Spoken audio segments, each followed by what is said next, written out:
Le bouchon de cristal.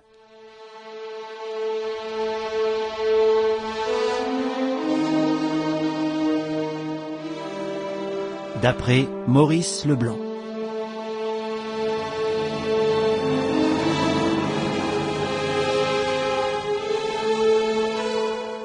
Chapitre 1. Arrestation. Les deux barques se balançaient dans l'ombre, attachées aux petits môles qui pointaient hors du jardin. À travers la brume épaisse, on apercevait çà et là, sur les bords du lac, des fenêtres éclairées. En face, le casino d'Enghien ruisselait de lumière, bien qu'on fût au dernier jour de septembre. Quelques étoiles apparaissaient entre les nuages. Une brise légère soulevait la surface de l'eau.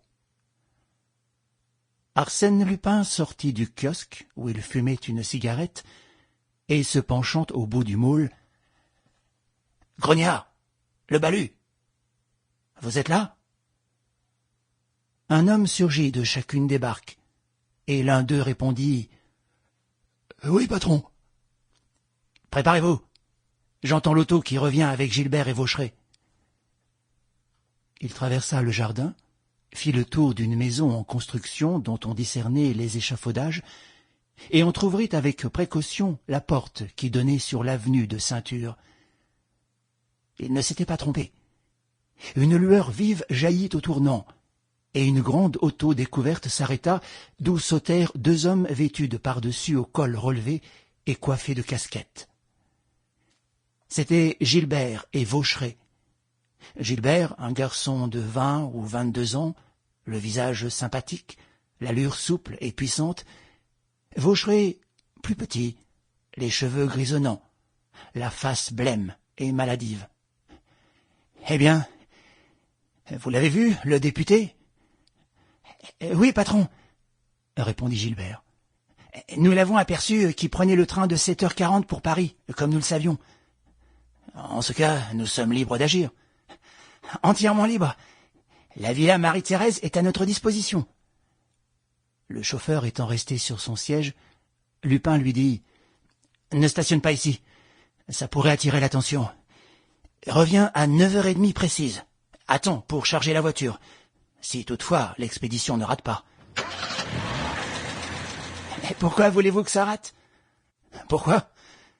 Parce que ce n'est pas moi qui ai préparé le coup. Et quand ce n'est pas moi, je n'ai qu'à moitié confiance. »« Bah, patron, voilà 3 ans que je travaille avec vous. Je commence à la connaître. »« Ah oui, mon garçon, tu commences. Et c'est justement pourquoi je crains les gaffes. Allons, embarque.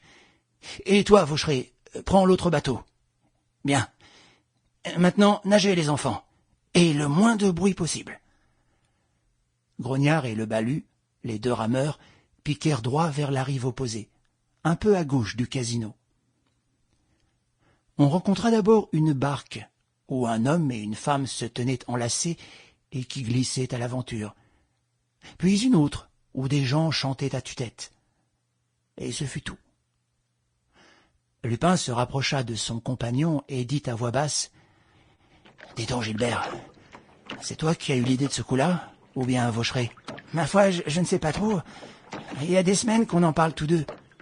C'est que je me méfie de Vaucheray. Un sale caractère, en dessous.